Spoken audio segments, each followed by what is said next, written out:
Well, people, I'm going to blow your mind right now, actually. I never get to talk much, but I guess I'm going to say what's on my mind.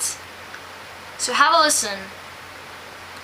Anyways, I just kind of want to point out and debate and kind of put these hidden in plain view things in your sight so you can kind of see them in your peripheral, in my perspective. Sorry if this is a little far out for you guys. You don't have to watch it. I'm just kind of getting my thoughts out on film with my camera. It's 3 o'clock at night and I feel like doing it, actually. So yeah, here I go.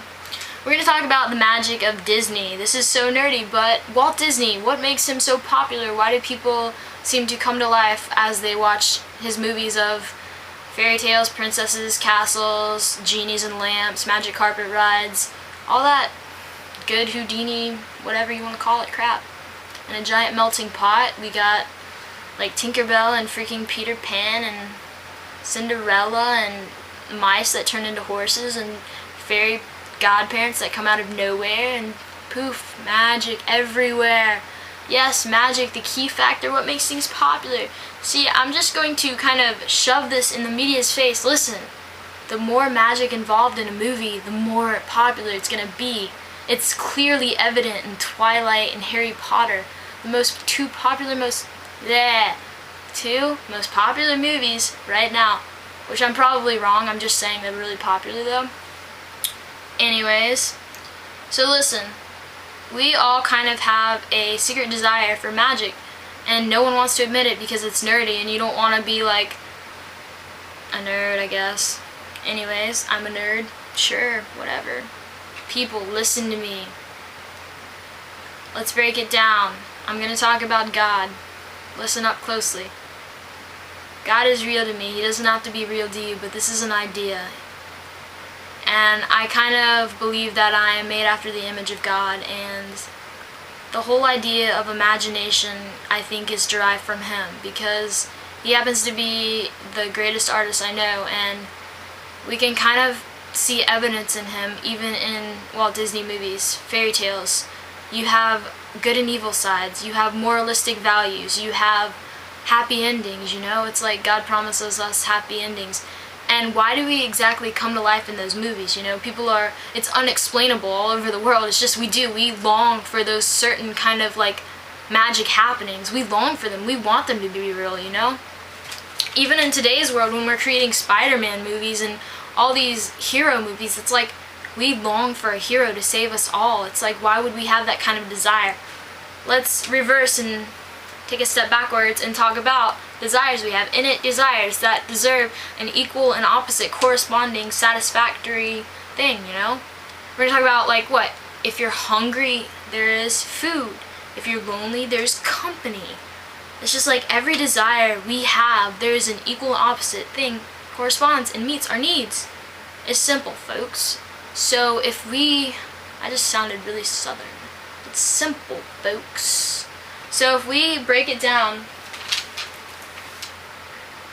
you know, we have desires for magic, we have desires for heroes, we have desires.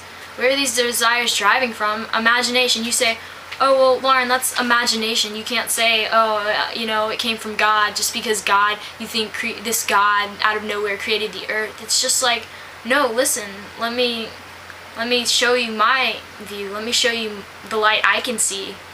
It's just like, how exactly do those stories, like, meet our needs, make us happy? We love watching them so much. It's like, we have the desire for all that stuff to just really be happening, when really, if we take a look at the Bible, a lot of those characters in the Bible kind of like are very similar to a bunch of characters in movies and stuff. And I mean, I have nothing against atheists or anything like that. I just have stuff for them. Nothing against them, just everything for them that I can share, offer if they ever want to look in my direction.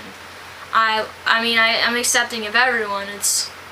I'm not one of those hypocritical Christians. Like, honestly, I love everyone. I just have seen knowledge that I haven't been able to put a grasp on, seen beauty that I haven't been able to put a name on other than God, and I want to kind of explain it in the magic of movies.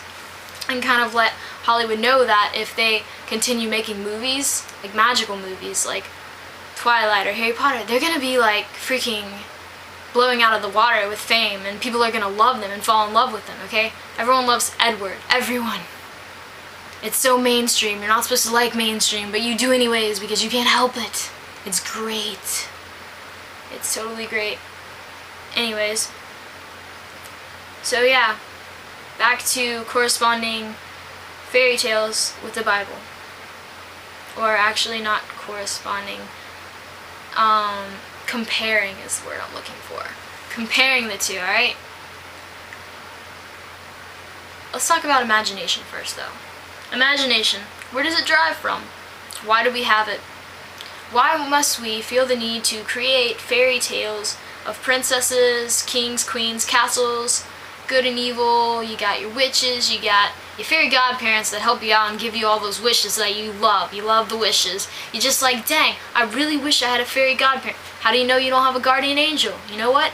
You have those desires to have it. You probably have an equal and opposite corresponding satisfactory need to be met in real life, but we don't realize it because we're so shallow-minded in today's world. Why are we so shallow-minded? I just want to like shake everyone and wake them up and just realize, listen, you're missing everything. You're missing everything. The whole world is just spinning and you're missing it all. I mean, you just label stuff and you just put an answer on everything, and it's just like, what if there are no answers? What if there's just journeys? And the answer is at the end of the story. What if we're all just characters in a book? We couldn't possibly be reading the book we're in. Only the author could be writing it. Just like movies that we write, just like books that we write. Those characters don't know what's going to happen. Those characters don't even know us. We're writing the books. Why would we have that kind of desire to write, to draw, to paint, to play music? What gives us those desires, you know?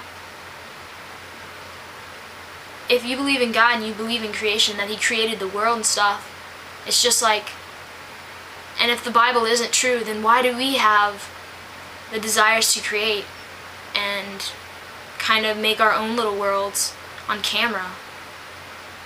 It just all blows my mind how like people can just look past so many things and just not have a better view on them. It's just like, oh man, it's shocking beauty. Just 2 words, shocking beauty. And it's crazy. It's like mind-blowing. It's insane. It's just so epic, beyond me, beyond me. Anyways, I have so many things that I could just talk to people about if they just come up to me or ask me or send me MySpace messages. I don't really care. But I hope I didn't stray too far away from the whole logic of this video. Basically, I was trying to get out to the world that magic and movies make the movies that we love. Why do we love the magic? Because we have a desire for magic. Why do we desire it? Because there's an opposite thing that satisfies it. And other than that, I can't really explain anything else except classifying it as God. And I respect any opinion that disagrees with me because, I mean, I'm in love. I'm in love with it, and it's stuff I can't describe. It's like, it makes this whole world melt away, and everything just seems smaller than the big picture that I'm looking at. It's just like Hollywood needs to open the doors to their minds by opening their hearts. All of those movies, all of those Disney movies are so full of heart, and you can either listen to the songs in them and the soundtrack and just hear them and just kind of relate them to God. Like, I know if you don't believe, like, still, it's just an idea you can pretend, because even if you don't believe, wouldn't you just be curious?